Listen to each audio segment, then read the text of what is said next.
festivalcircuit.com and the director of the Oregon Short Film Festival. We've got an event coming up, the Oregon Short Film Festival Fall 2022 at the Clinton Street Theater near downtown Portland, where we screen all kinds of films that are 30 minutes or less of all genres, from music videos to comedy pilots to horror films to drama to suspense, science fiction, you name it, experimental.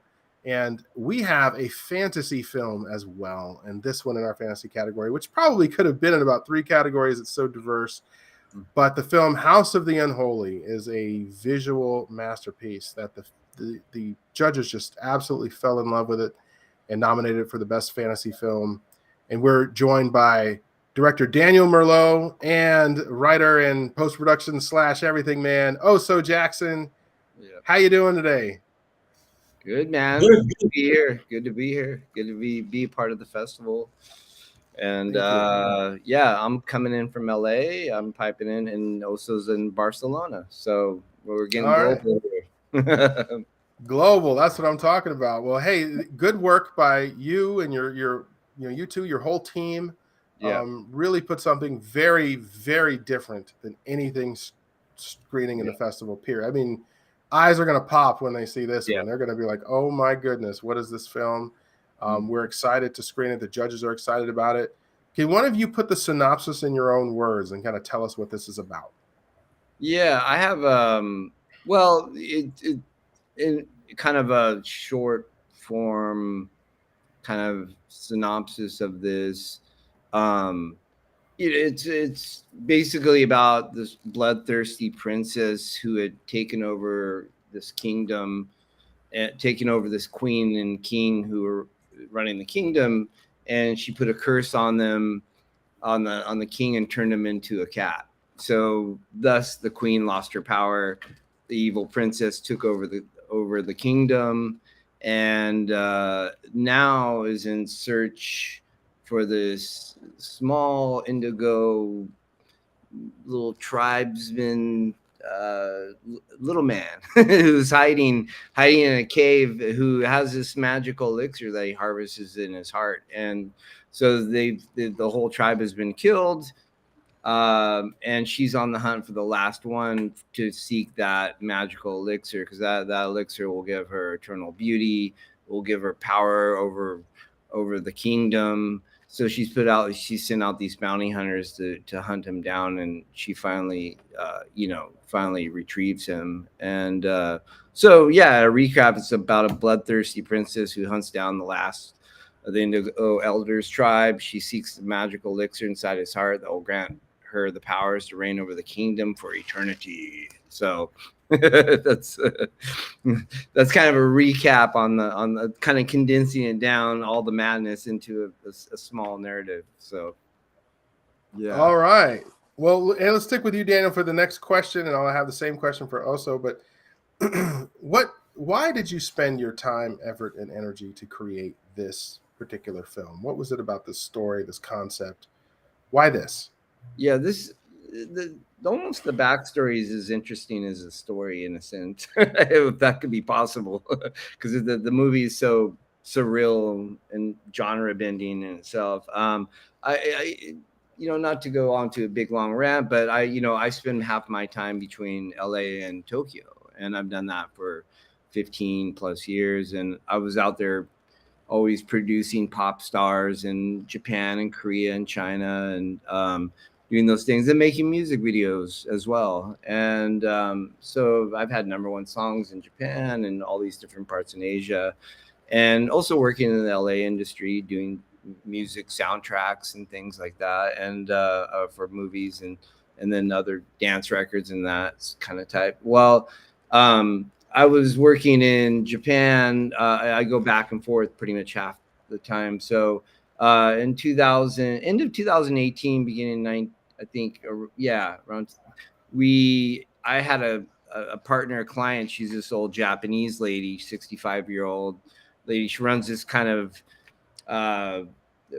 empire, I'd almost say, of nutritional goods. She's a self-help guru. She's this really eccentric Japanese fashionista. What do you imagine like a kind of bubble era Japan eccentric fashionista older lady to be, you know, head to toe and you know, Gucci one-piece suits and flashy jewelry and all that. Anyways, we had made a a video for her that went viral because she had shown me this song, and she happens to rap.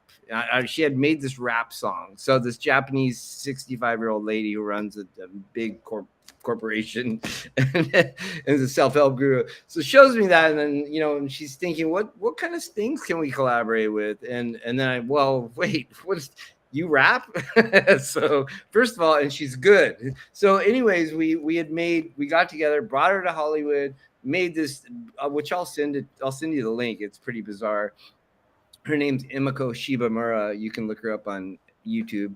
But so we made this bizarre video, and so that thing went viral. You know, we got over 4 million views on that, and got on the top list of a bunch of top videos of the year, all, you know, in the United States. And then over in Japan, I got onto mainstream TV, and so it was a big success. And so then we thought about what we're gonna do next, and I was just at that point where I like, well, I don't want to do another music video. I want to move into more long form content, and it was just that time in my life where it kind of graduate from shorter form video content with like music videos or special kind of experimental pieces and things like that that I've done over the years, and to move in. So that's the idea that came out. I got to do something that's a little more, for me, it's more selfish. It's a vision that I have.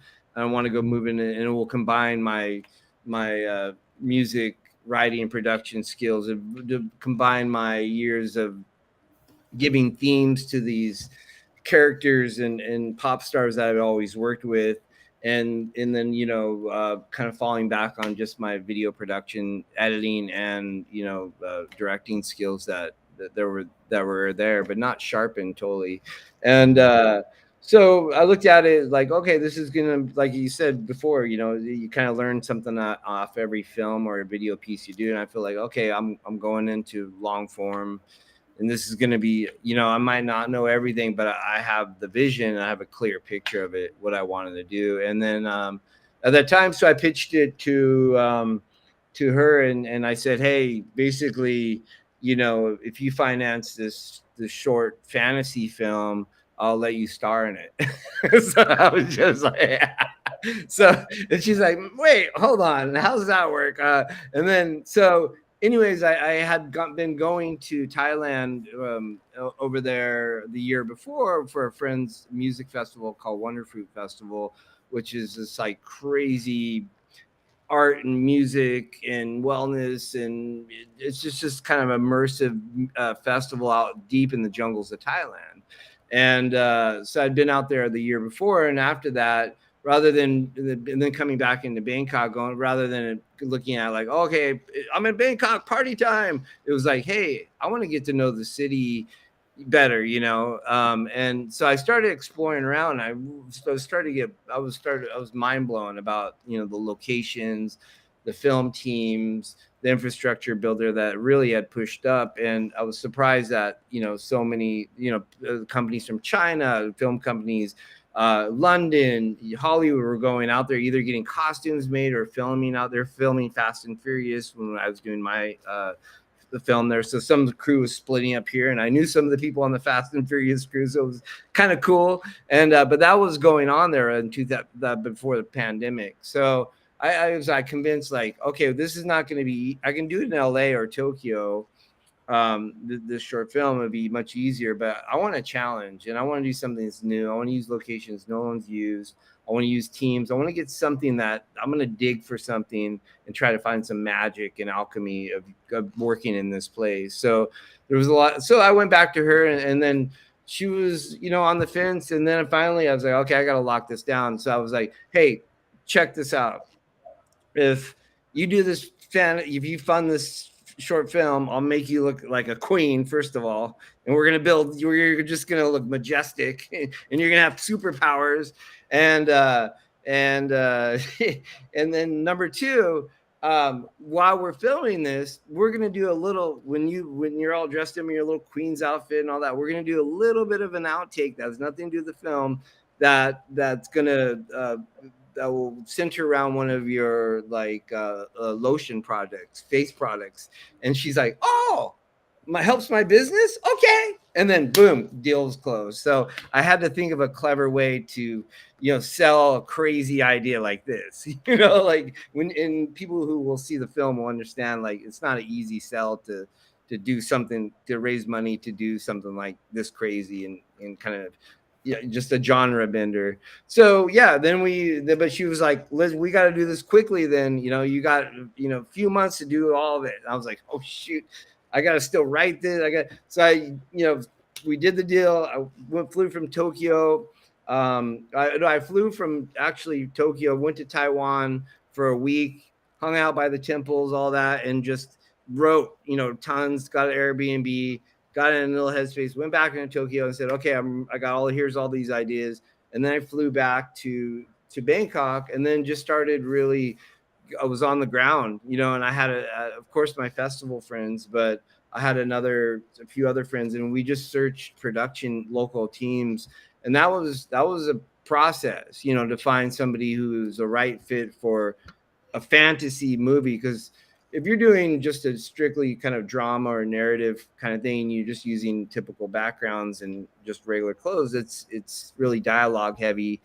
That you can kind of do that anywhere almost. But this is, I just wanted to make my life, hell. So I wanted to make a fantasy movie where everything has to be visually striking and stunning, and from the sets to the costumes. So we got out there and, I got Oso. He was living in Guatemala at the time, and he came in, and then I got our other partner, Michael LeBird, in there, and to come and co-direct and then write. And so we all just were there for, looking for the teams and then writing at the same time, and then getting the production together all at once. So it was like we had just a couple months to do it all.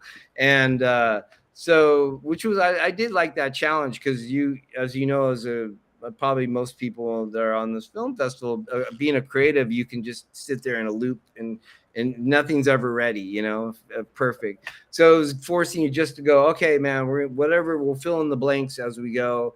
And, and we found a great art director that became the producer. So he really matched he had a great art team, art department that could build props. He had locations, he had the whole infrastructure built.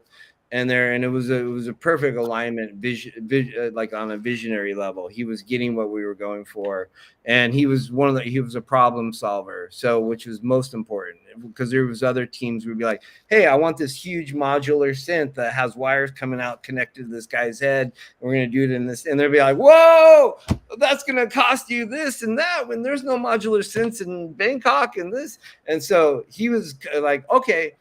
Modular synth, well, probably can't find one, but we're going to build a mock one." Okay, boom. And it's going to cost you this little amount of money. Awesome. Okay, we need this. So he was like a problem solver. And I said, that's the guy. And all his references were matching exactly the vision we had. So and then we just dove head in after we got the team together and dove in and we were just drawing up the costumes. And then we had a whole costume team, just focusing on the costumes, which originally we had some money allocated just for the couple of the main characters. And then we were going to have like the background or the more or less prominent characters styled. But we soon realized, wow, these characters that we drew and having handmade in Thailand are on a whole other level. And then the kind of styling that is down here. So there's a mismatch. It would look like this scene they had budget, this scene they didn't have budget, So we were like, we got to make this cohesive. So I had to hustle and scramble around, and I got the money to make all the costumes from scratch. So that was a really challenging but a creative time, and Sure. so then we slowly got into it. Well, let's get into. Also, he's talking about you, and you're right here to tell some of this in your own words too. I want to hear. It sounds like it's just. Everyone has a different version of what happened. So everyone's like, "Wait, that's not my reality." That was like everyone else. Well, talk to me. What? Tell me about this process for you, my friend. Like, what happened? I mean, first of all, rewind. Why get involved in the first place, and then talk about some of those challenges Daniel was talking about. Yeah. Well, basically, for me and from my standpoint, I'm a type of people that like my soul feeds through images. I mean, that can sound a little pretentious or whatever, but it's the best way to describe it. Like, I'm really a film lover. That's what I've done all my life. You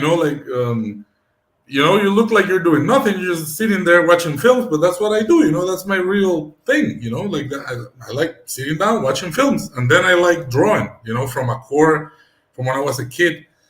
That's all I've ever wanted to do is to draw, and then that extrapolated through the years into making anything visual, anything that's visual, and that, I mean, chances and everything met, and I had the opportunity to get out there.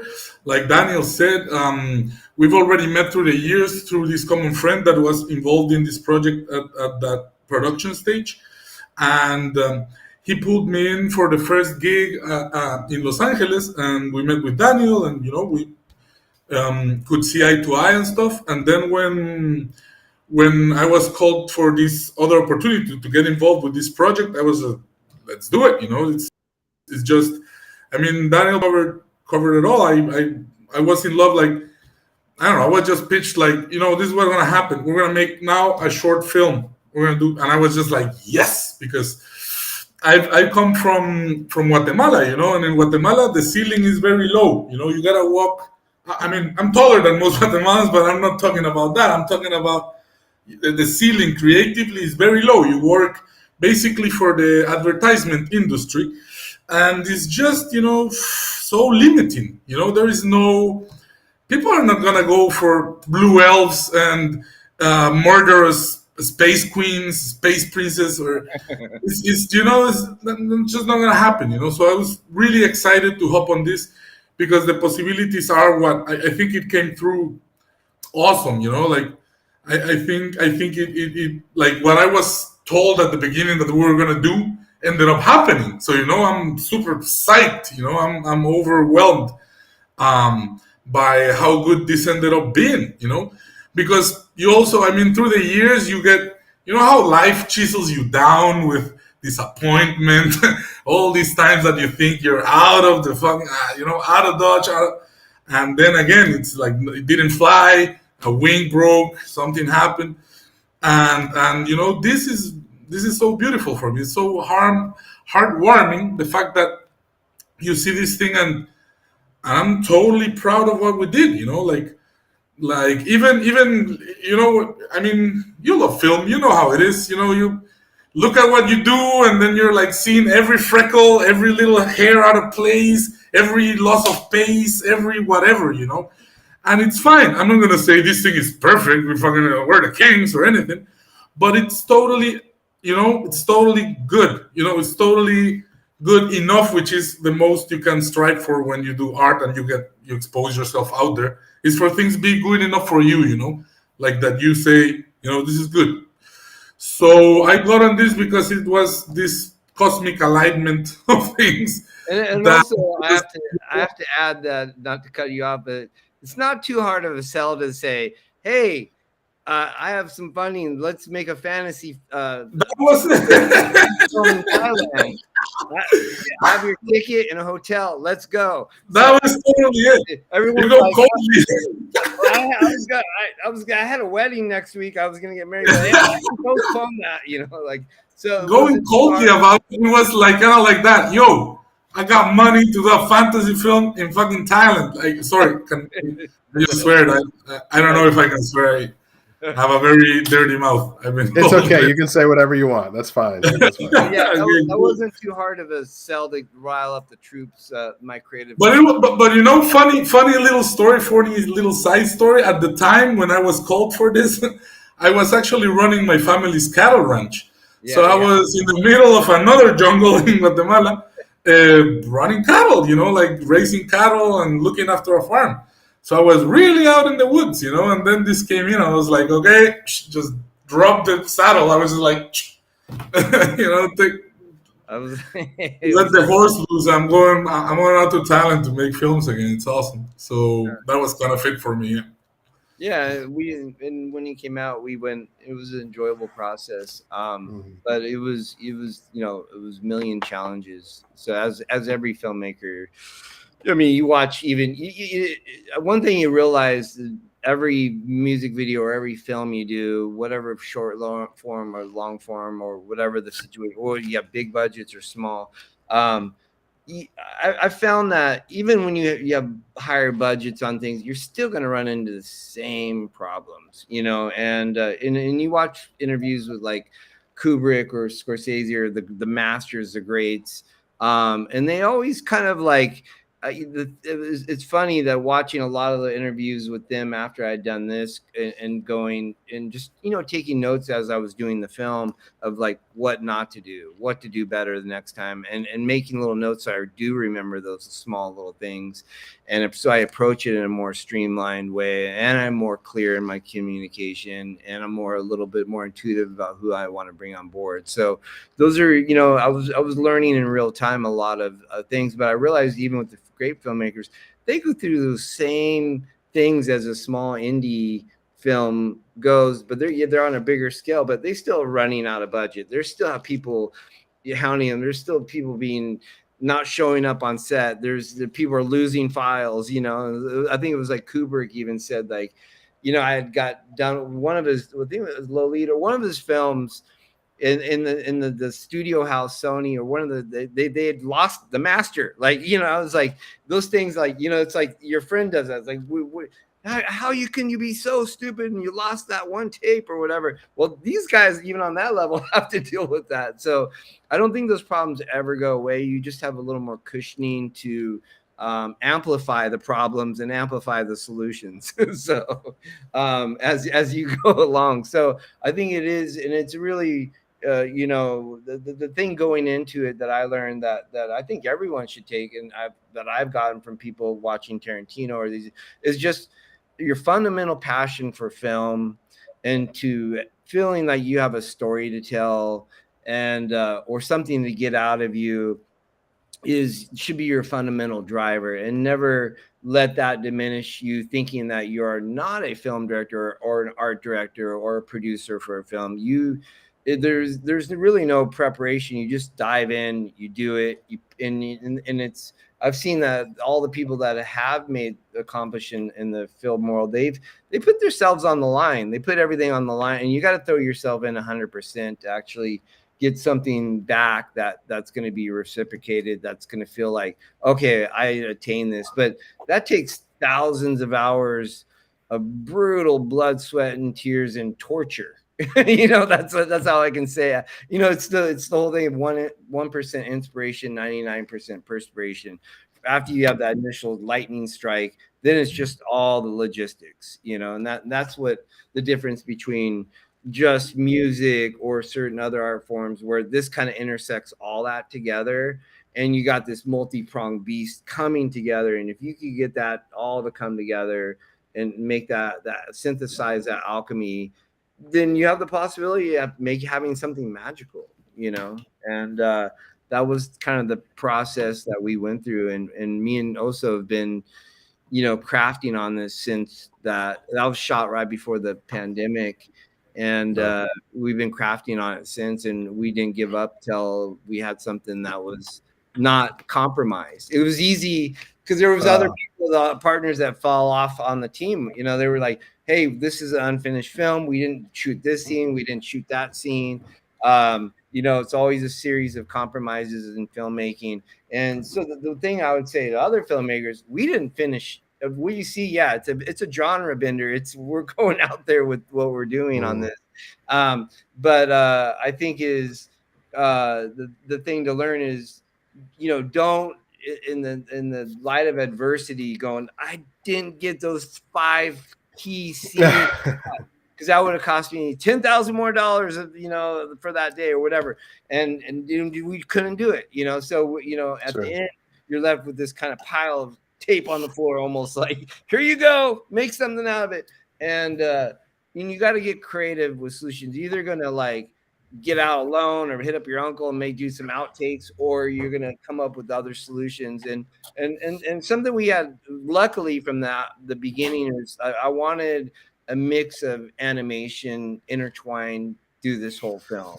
And I wanted, in falling back on and I didn't want to do, there's one 3D animation part, but everything is 2D animation, hand drawn frame by frame, from the beginning to the title sequence to the whole animation at the end.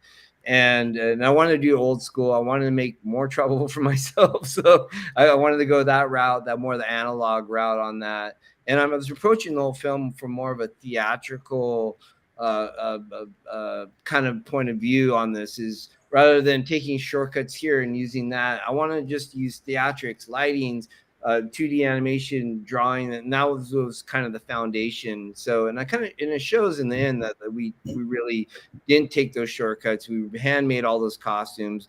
We did the hand drawn frame by frame animation. We did that, and it pays off in the end, and you see the quality, at least.